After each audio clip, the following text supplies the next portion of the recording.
Good afternoon. It's wonderful to see so many of you here on this call. Thank you for joining us for the annual Emory University International Awards ceremony.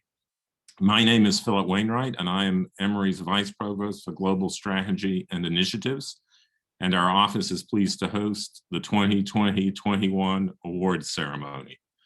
This is always one of my favorite events of the year, and this year we've moved it to a virtual format, and we've adjusted our program to make the most of the time we have together, both to recognize Emory University's global impact, but also primarily to celebrate three members of our community for their achievement. In a few minutes, we'll have a chance to discuss the accomplishments of the extraordinary International Award winners, and I'll be asking them to respond to a few questions. But first, it's my great pleasure to introduce Emory University President Gregory L. Fenves and to invite him to offer some welcoming remarks. All right, thank you, Philip, for that introduction and for the great work you and your staff do to further Emory's global engagement. Oh, good afternoon, everybody. Thank you for joining us. As you may know, I've only been at Emory for about 6 months, but in that time, I've quickly learned about our worldwide presence as a university, and it is truly outstanding. It is one of the reasons Emory is, in fact, a top-ranked research institution and one of the finest universities in the world.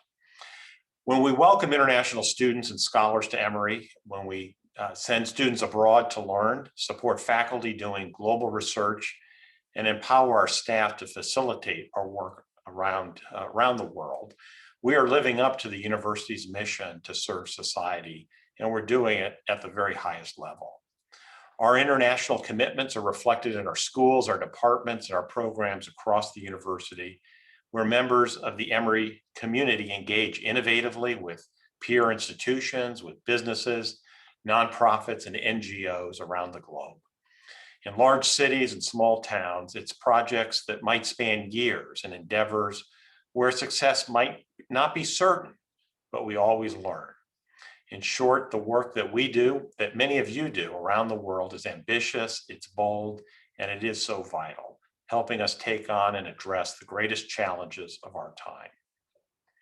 And as Philip said, every year at Emory, the International Awards celebrate the extraordinary achievements of a faculty member, an international alumnus, and a staff member who have expanded Emory's worldwide scholarship and innovation. Now, my role is just to give a few opening remarks, so I'll leave it to Philip to share the work more specifically of today's award winners and their accomplishments. But let me just say the three people we are honoring with these awards have achieved so very much in their careers and in their lives that you will hear about it. They've served society, made breakthroughs, created thought-provoking research and work, and in doing so have shown the very best of this university on a truly global scale. So I'm very proud that we're getting the chance today to recognize the outstanding accomplishments of Dr. Usha Ramakrishnan, Dr. Henry Haipeng Yang, and Levin Arnsberger, this year's International Award winners. Congratulations to each one of you. Now, before we begin presenting the awards, I would like to recognize a special group of students in the Davis United World College Scholars Program who are here in our virtual audience today. This program invests in the promise and potential of scholars selected to study at Emory and other partner colleges and universities across the US and around the world. Its goal is to create a deeper, richer, more internationally oriented undergraduate experience for everyone at our universities. And today I'm delighted to say we have 28 Davis United World College scholars at Emory. Thanks to those who are joining us today. And in closing, congratulations again to our winners. Congratulations to our winners, and I want to thank each of you for being here to recognize the globally focused accomplishments, the partnerships that impact our university, and will continue to foster these relationships around the world. Thank you all.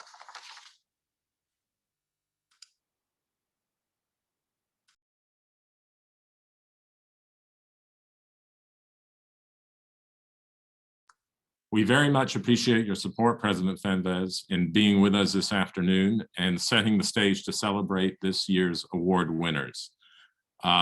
Next, we'll begin the ceremony and recognition of the winners, but I'd first like to thank those who submitted award nominations and participated in the selection process. And in addition, I'd be remiss not to acknowledge and thank the staff of the Office of Global Strategy and Initiatives. Our entire team worked hard, not only in adapting and planning today's events, but they have proved resilient throughout the many unexpected challenges and changes of the past year. Thank you all for your hard work, dedication, and creativity. Emory is lucky to have you, and I'm lucky to be able to work with you. I want to extend special thanks to those who've been instrumental in planning today's ceremony, and you just saw them. Ty Tavares, the Associate Director of Global Strategy and Initiatives, Francine Minot, who's a program coordinator in the office, and Mary Lynn Dalton, Associate Director of Communications. During this event, our team will be collecting questions in the chat box, and if you have any question for one of the award winners at any point, just drop it in the chat box, and we'll ask those toward the end of the program as time allows. As I reflect on Emory's global work this year, and in the context of the pandemic and the challenges that we've faced, I'm convinced that international engagement is more important now than ever. In the midst of the global pandemic, it's been easy to see the inherent connectedness of our world, not only in the virus's indiscriminate spread, but also in the sharing of public health strategies and the collaborative pursuit of a vaccine. At the same time, our gaze has also shifted inward as we confront historic and systemic inequities and injustices in our own country, along with a growing wave of nationalism that competes for center stage. The university's global work supports our collective ability to step into someone else's shoes to approach an issue, an obstacle, or a solution from a different angle. Emory University best achieves its mission to create, preserve, teach, and apply knowledge in the service of humanity when it incorporates and elevates the experiences, cultures, and perspectives of people from all around the world. Each year, this award ceremony allows us to recognize the work of a faculty member, an alumnus, and a staff member whose work exemplifies these values. Their efforts are the building blocks that contribute to Emory's expanding international reach. And so, without further ado, we'll begin the awards presentation and discussion.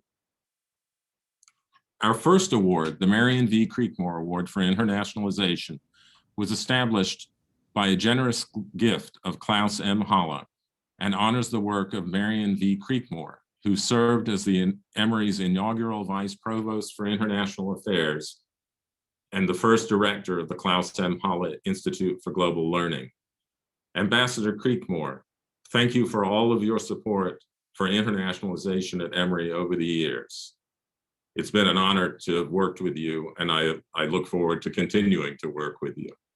The Creekmore Award is given each year to an Emory faculty member who excels in the advancement of the university's commitment to internationalization. This year's award winner is Dr. Usha Ramakrishnan.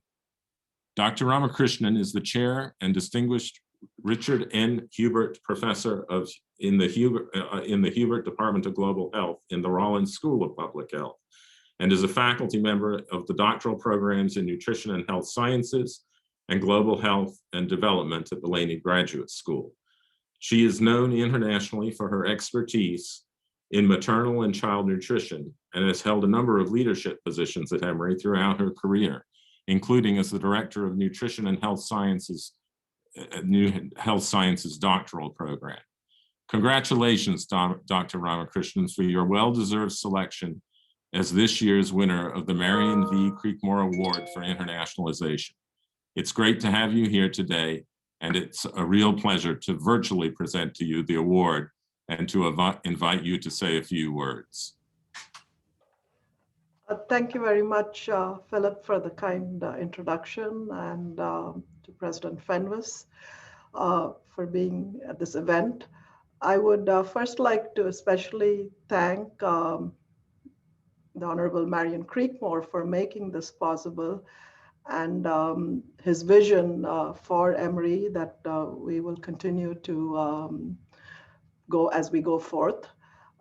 This is extra special, as many of you know. Marion Creekmore served in South Asia, where I grew up originally, so it does make it even more special to be a woman from South Asia who made it across the ocean. And Emory has truly become my second home. I have several people to thank. These accomplishments are not by me, but more because of all the wonderful mentors, colleagues, friends, and family who have supported me over the years. Of most importance, I would like to recognize Dr. Reynaldo Martorell, who is the former chair of the Hubert Department of Global Health and the Woodruff Professor for International Nutrition. Ray, as we fondly call him, convinced me to come to Emory as his postdoctoral fellow and continues to remain my mentor and advisor. And thanks, Ray, for allowing me to flourish at Emory. And I hope I keep up to the high standards. As a former winner of this award, I will strive my best to continue in this mission. There are several others I would like to especially thank.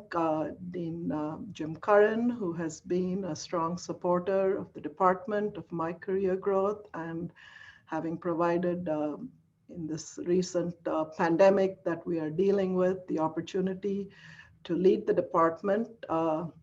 And Dr. Carlos Del Rio, who is now the Senior Associate Dean at Grady in the School of Medicine, has been a mentor in many ways.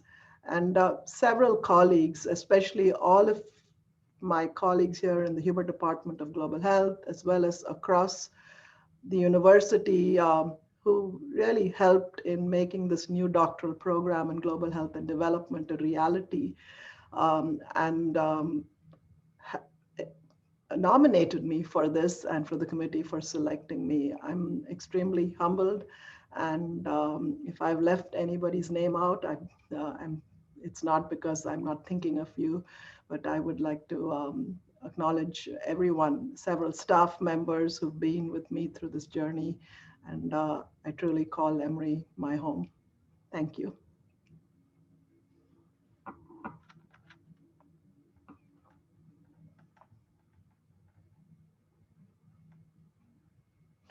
We got you. Oh, sorry.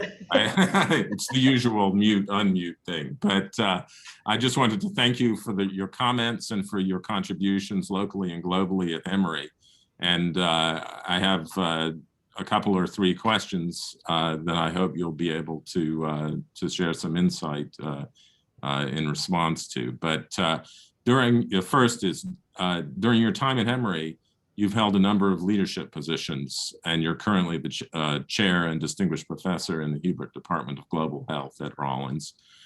And I was wondering if you could reflect just a little bit on how you see internationalization at the university adding value and supporting your work specifically.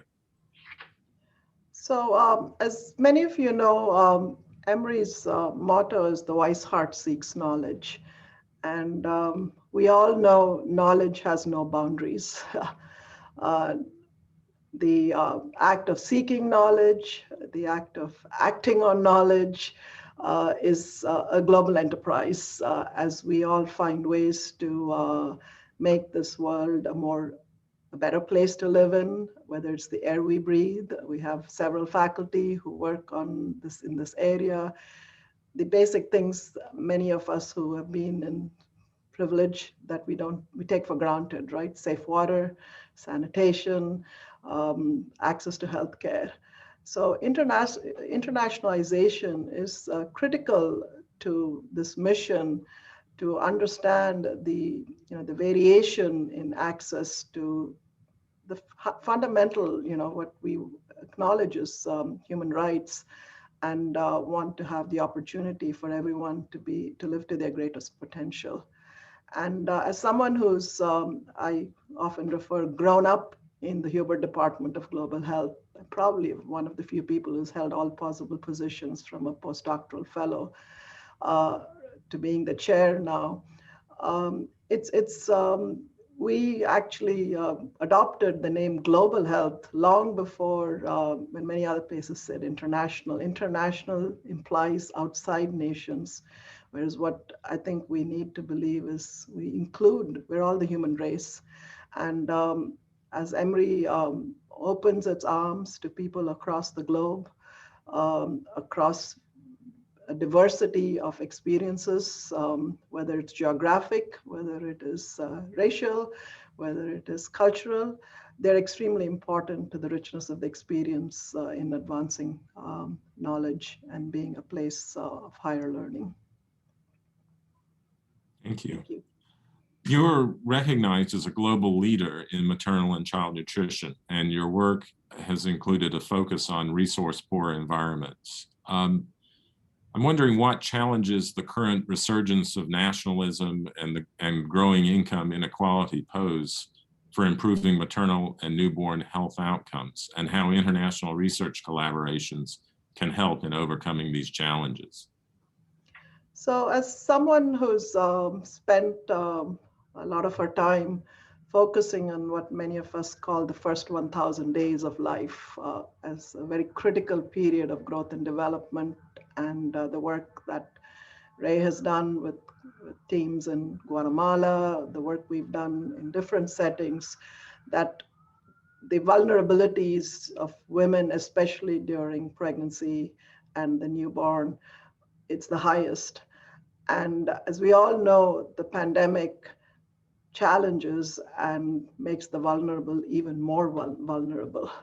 So I think it's a big task, and the way we have to get at it is by continuing to build collaborations. We need to fight the challenges that are brought by miscommunication, by lack of trust, and basic respect and decency. And that's, I think, going to be really important as we are all in this virtual land, as I say, and we walk in and out of Zoom rooms. I constantly remind myself and remind those who I interact with that we're real people behind these screens. And that's extremely important. As many of you know, we build relationships based on people when we interact person to person. And that's extremely important to maintain and foster.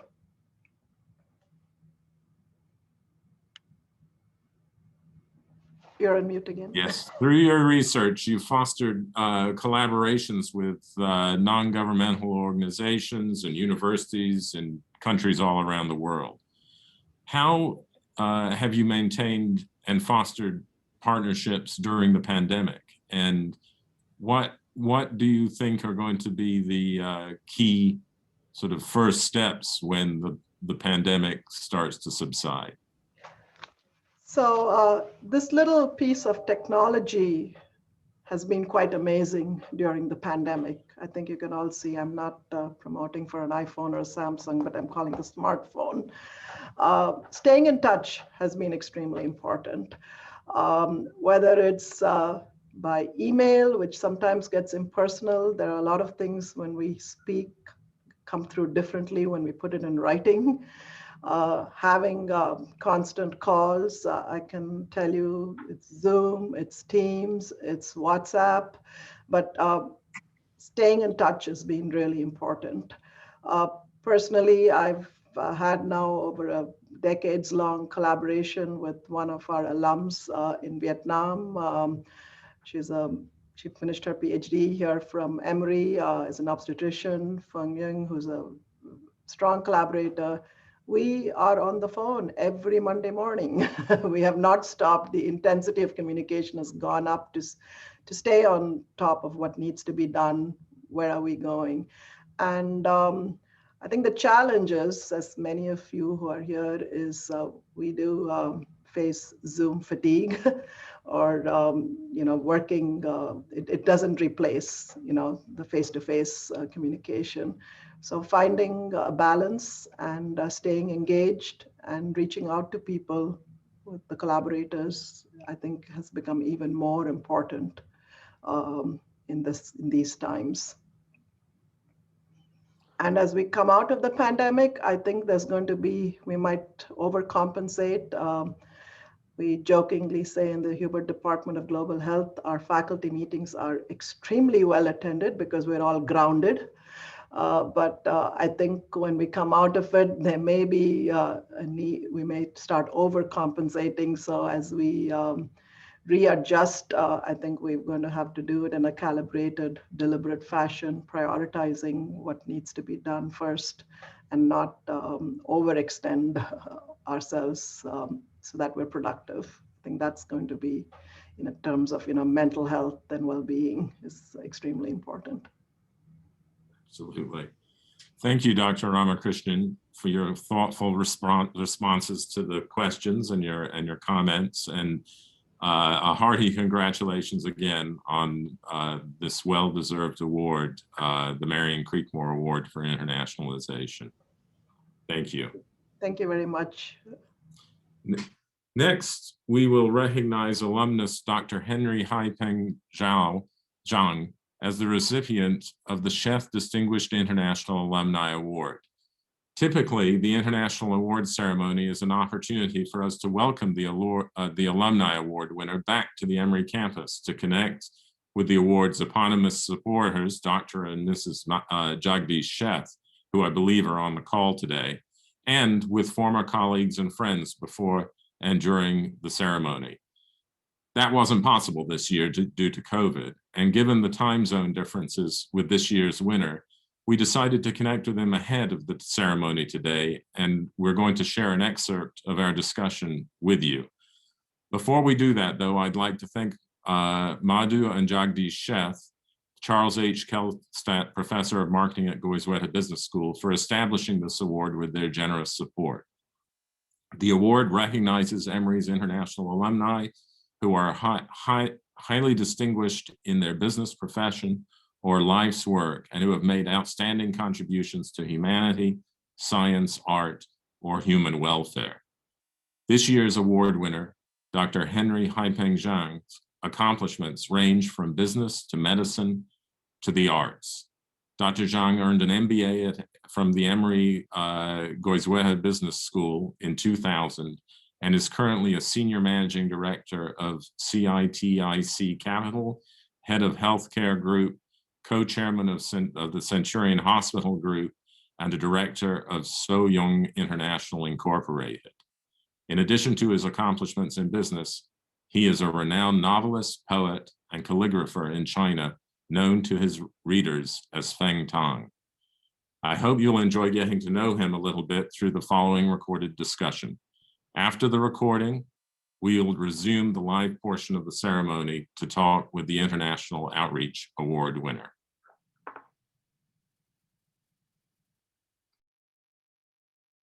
Congratulations, Dr. Henry Haipeng Zhang, for being nominated and selected as the 2020-2021 winner of the Chef Distinguished International Alumni Award.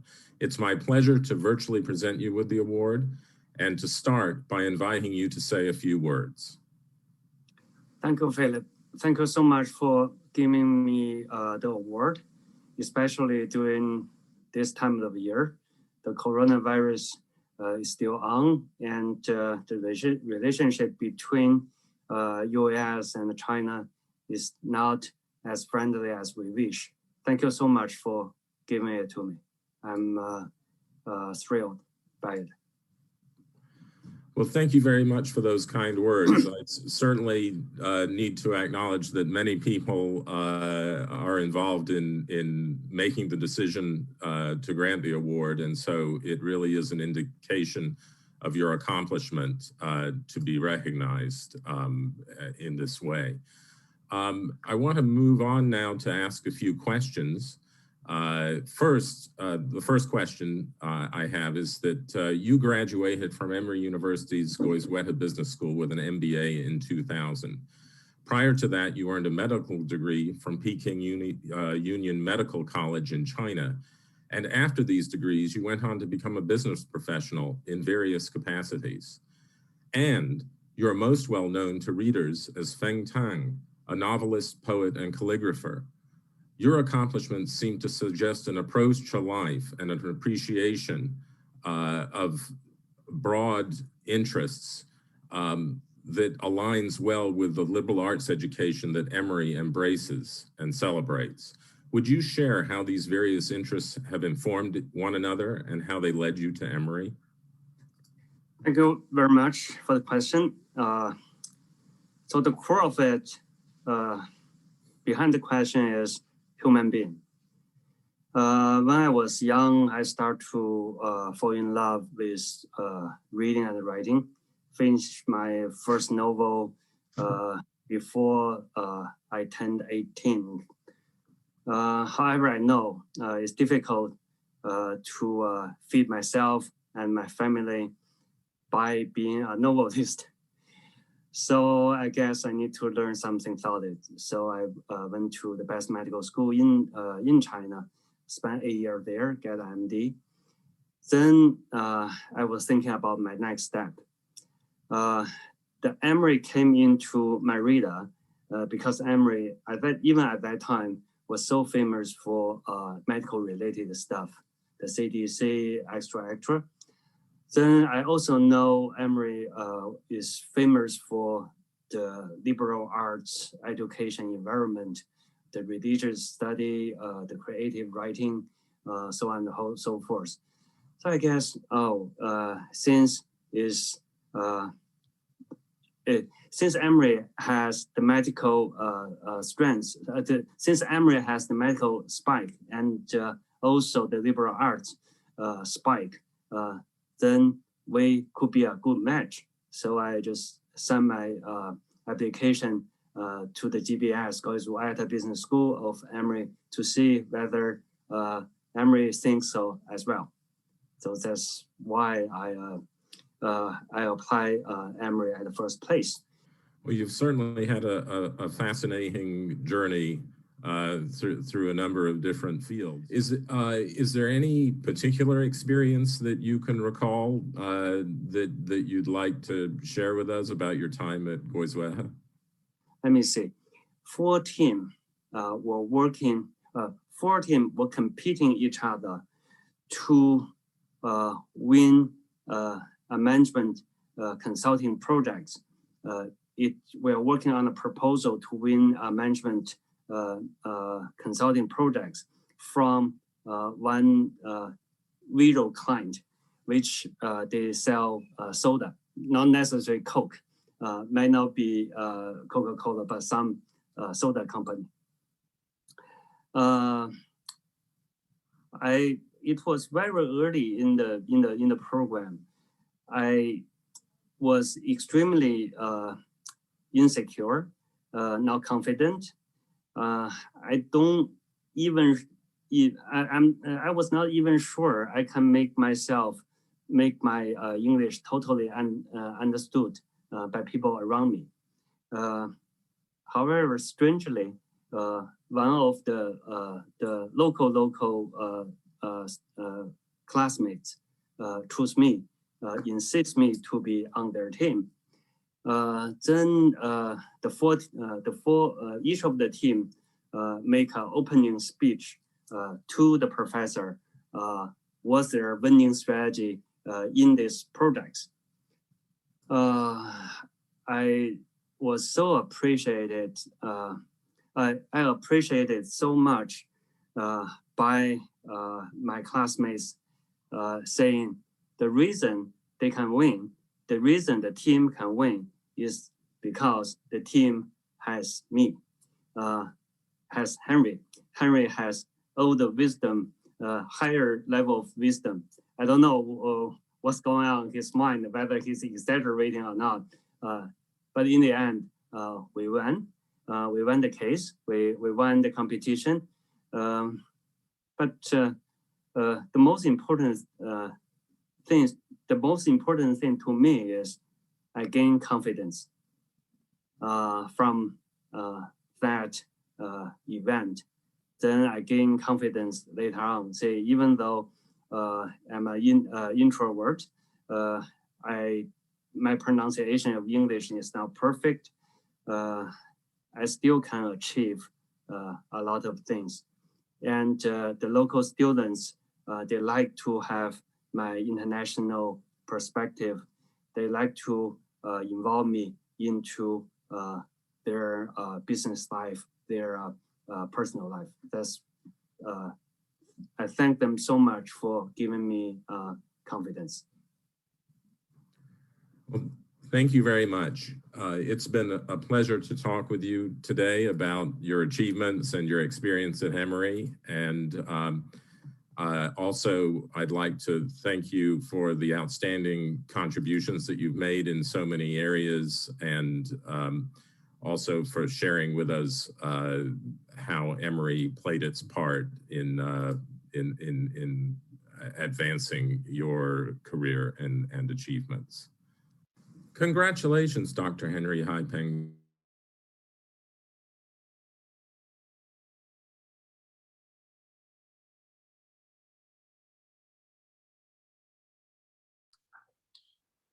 Welcome back, everybody. Our thanks to Dr. Zhang for arranging to record that interview with us. As a reminder, as we progress through the program, if you have a question for one of the winners, please just drop it in the chat and our team will select a few to pose at the end of the interview portion. Now we move on to the final award this afternoon, the International Outreach Award. This award recognizes professional staff who've made significant contributions to Emory's internationalization. And this year's winner is Dr. Levin Arnsberger, the Associate Director for English Language Learning in the Writing Center, where he works in both the English Language Learning Program and the Writing Center itself.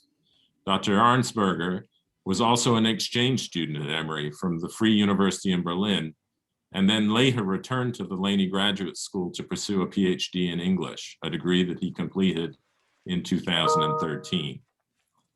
For the past 6 years, he has taught writing and communication classes for non-native English speakers, in addition to developing workshops and trainings on how to more effectively communicate with and teach international students at Emory.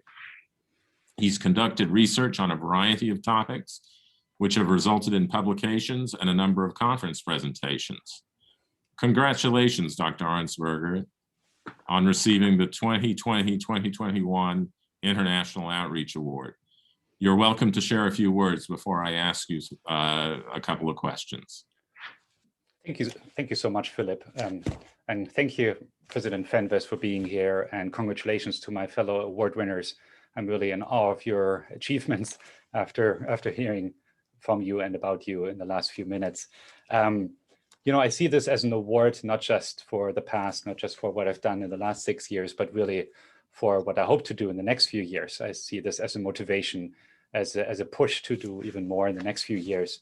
And you know, it's not a culmination, not some kind of end here for me, but a fresh beginning. And I want to thank several people. I have a lot of people to thank, but I will limit myself. I want to first of all express my appreciation to the tutors in the Writing Center and previously in the English as a Second Language program, which has been renamed into ELLP. You know, these undergraduate tutors do so much for international students, and of course also for domestic students every day. And a few of them nominated me, and some of them are even here. Junie Han, Mary Chen, Mary Bond, are wonderful, wonderful students. And I want to thank three important mentors of mine.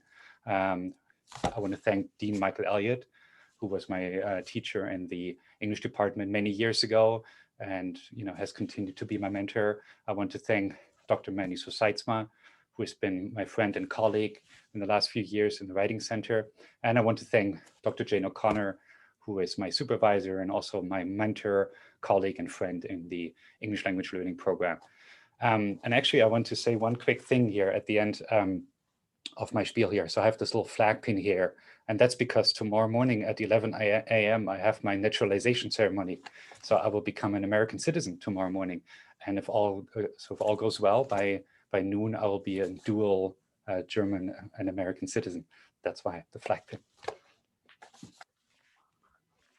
Wow, congratulations. That's no, just reflecting on what you've just said. You and I have in common the fact that we've had a lot of different relationships to Emory University, and including being affiliated with the university when becoming an American citizen. So I was wondering if you could share your perspective on some of those different kinds of connections and or roles that you've had at the university, and how international connections have informed your time at Emory as an exchange student, as a PhD student, and then later in your current role. Yes. So you know, to be honest, when I first came here in 2004, Emory was fairly new to me. I was not fully aware of the university's history and reputation back then. But you know, I certainly am now, and I'm certainly happy that I joined, that I came here from Berlin in 2004. And I think we can safely say that the university's reputation has grown tremendously over the last 17 years. You know, to the extent that now, whenever I go somewhere, whether it's to another place in the US, whether it's to Germany or China or wherever, people know Emory. Emory is familiar to people, and it has opened doors. So one example, last year, the instructors from the University of St. Andrews contacted me, and we worked on a grant proposal together. And you know, this wouldn't have happened if this university you know, hadn't been or wasn't Emory's partner. So you know, that's Emory's reach is really has really grown, and I think that's in large part also to as a result of the wonderful and tremendous efforts of all the faculty and staff members behind the scene in the OUE, in your office, Philip, in the ISSS, in admissions, and so on. I think we have to thank them.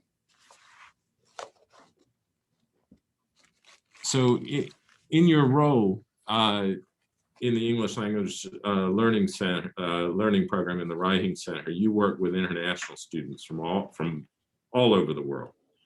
What have you learned about Emory's international student population, and how would you characterize their contribution to Emory? Yeah, you know, I always like to tell people that we should celebrate international students for their successes and not just focus on their challenges and their, on their deficiencies, perceived deficiencies. You know, of course, they deserve and need a support system, but international students at Emory really thrive here. They receive excellent grades. They contribute to the community in a meaningful and consistent way. You know, and to be honest, I've made a lot of friendships here. I've formed a lot of great personal relationships with international students. I've even visited their hometowns and their high schools and met their teachers. And you know, just a couple of years ago, I had, for example, Peking duck at a restaurant in Beijing with the parents of a former student. And by the way, that was before I became vegetarian. I need to add that. I gave talks in Shanghai and other cities with former students and two future students of Emory. And now, if I might add that too, one of our former tutors in the Writing Center from Colombia is one of my son's babysitters. So as you can see, Emory's community extends beyond the classroom. Thank you. One of the pillars of Emory's strategic framework is that Emory and Atlanta are gateways to the world. As you're being recognized for your contributions to Emory's internationalization, how do you see this pillar in action, both in your work with international students and in your connection to global networks and professional associations? Thank you for the question, because what I've seen really in the last few years is a recognition among people in the Emory community of the importance of international students for the community. So last year, Professor Hong Lee and the Emory graduate, Michael Cerny, and I worked on a variety of topics, did research on a variety of topics, including on the transition of international students to online learning. And what we really notice is that instructors at Emory are very aware of the issues that international students are facing. For example, access to technology, sensitive topics, time difference, and so on. So I believe that faculty and of course staff as well are really trying hard to make the classroom a welcome space to everyone in the community. And there's a lot of support here. There are workshops for and about international students and scholars constantly. There, Emory students can now take classes in Shanghai even.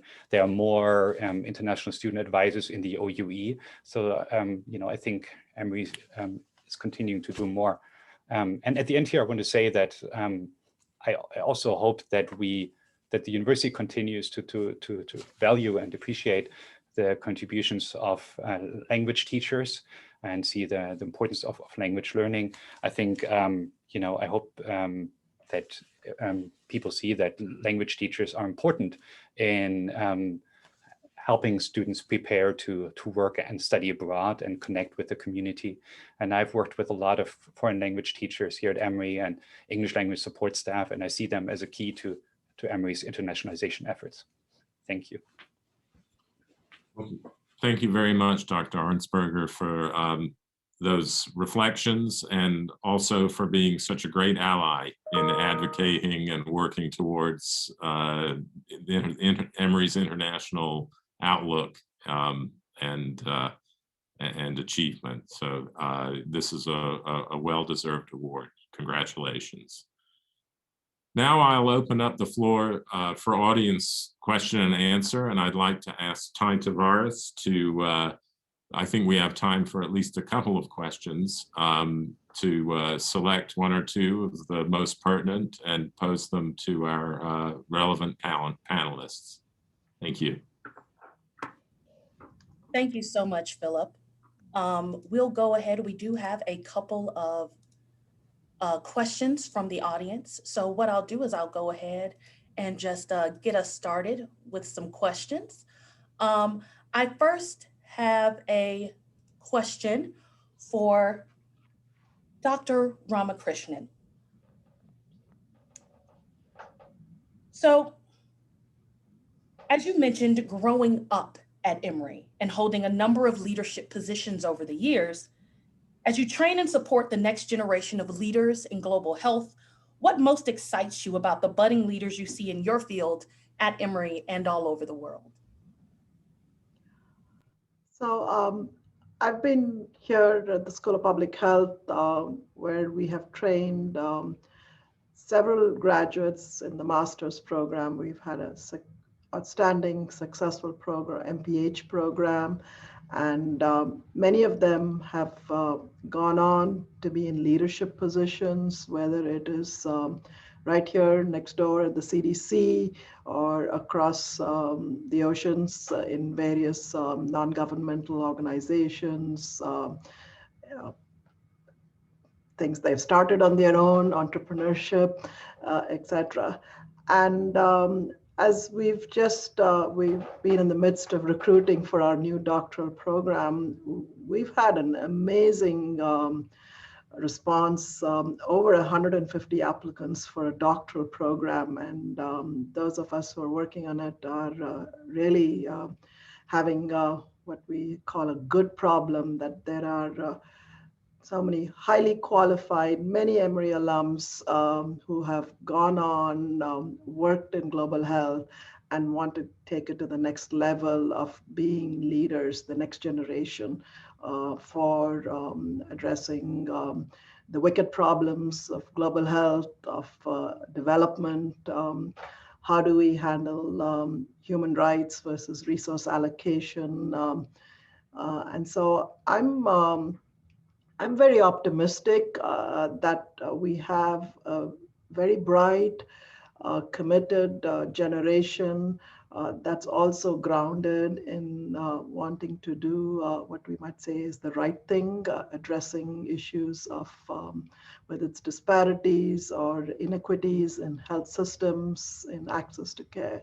So I think that's our obligation as those of us who've benefited and are now in leadership positions to mentor, to guide, and to learn from them on how we address the challenges of the 21st century. Thank you so much for that excellent answer, Dr. Ramakrishnan. Dr. Arnsberger, I have a question from the audience for you as well. As someone who works on the front lines directly with international students and scholars, would you share with us some of the hurdles that you have seen this group overcome during the pandemic as they have pursued their studies in these unprecedented circumstances? Mm-hmm. Yeah. So last year, I can say when the pandemic really hit in March, I was still a faculty in residence on Claremont campus, on Emory's Claremont campus. And I met with a lot of international students there. In the beginning, it was really the main problem they had was really where are we going to stay? Are we going to go home? Are we going to stay here? Some of them decided to go home, but realized, of course, that then time difference would be an issue. Maybe access to technology would be an issue. Maybe certain sensitive topics couldn't necessarily be discussed. On the other hand, they weren't sure what they should do here, right? Like why should they stay on campus? Would there be a possibility to stay on campus even? And some did decide to stay on campus precisely because of the issue, but then they were kind of, torn apart from their friends and family who went back home to their families and, were to some extent isolated. But I think the university did a great job really reaching out to the students and making sure that everyone would be able to continue classes regardless of where they are. And as I mentioned earlier, we found out from instructors too that they learned very quickly and that they adjusted their courses accordingly, that they were conscious of the needs of both domestic and international students during this time. Thank you so much, Dr. Arnsberger. Dr. Ramakrishnan, another question for you from the audience. How have you seen opportunities for women in your field change over your career and in the field of public health and global health in general? Well, I think I'm an example of the change in opportunity. In global health, the majority of people who work in global health are women. When you go on the front lines, when you look at programs, when you look at implementation, but the global health community is very conscious, similar to other areas, whether it's business or academia or corporate sector, that in positions of leadership, women are underrepresented. And we can spend all day discussing the reasons for this. It's what opportunities that women pursue, the challenges that they're balancing in work-life balance, the opportunities for mentorship.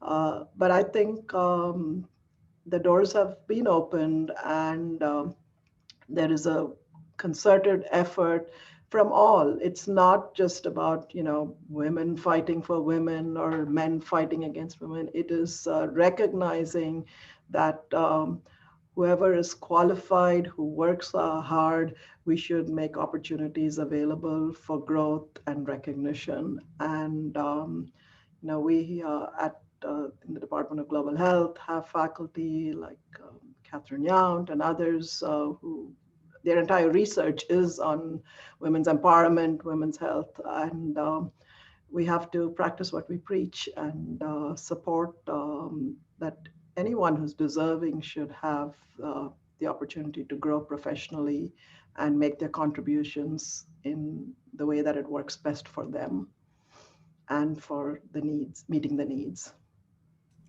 Thank you so much. Dr. Arnsberger, one final question for you as well. In your work in the Writing Center, what inspires you most in your work day to day? Thank you for the question. It's really the interaction between students, among students, right? So I certainly enjoy, training the Writing Center tutors, working with them, meeting them. That's a wonderful part of my job, that I learn about their lives.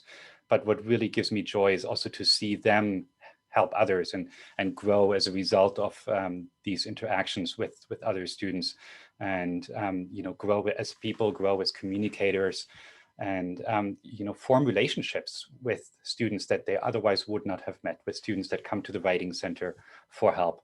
And that's really, for me, the most inspiring aspect. And we actually have another audience question for you, Dr. Arnsberger. You mentioned the importance of foreign language teachers at Emory.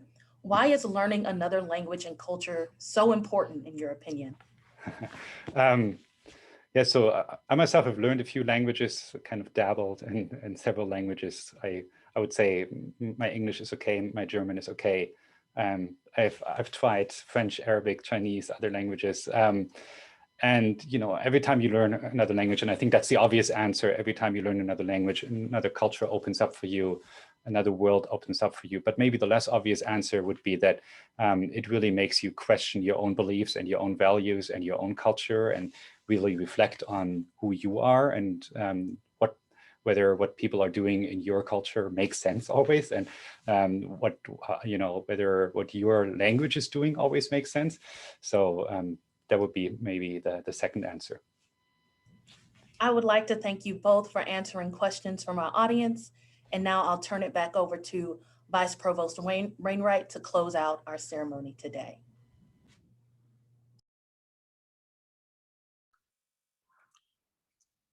Thank you to everybody who attended today.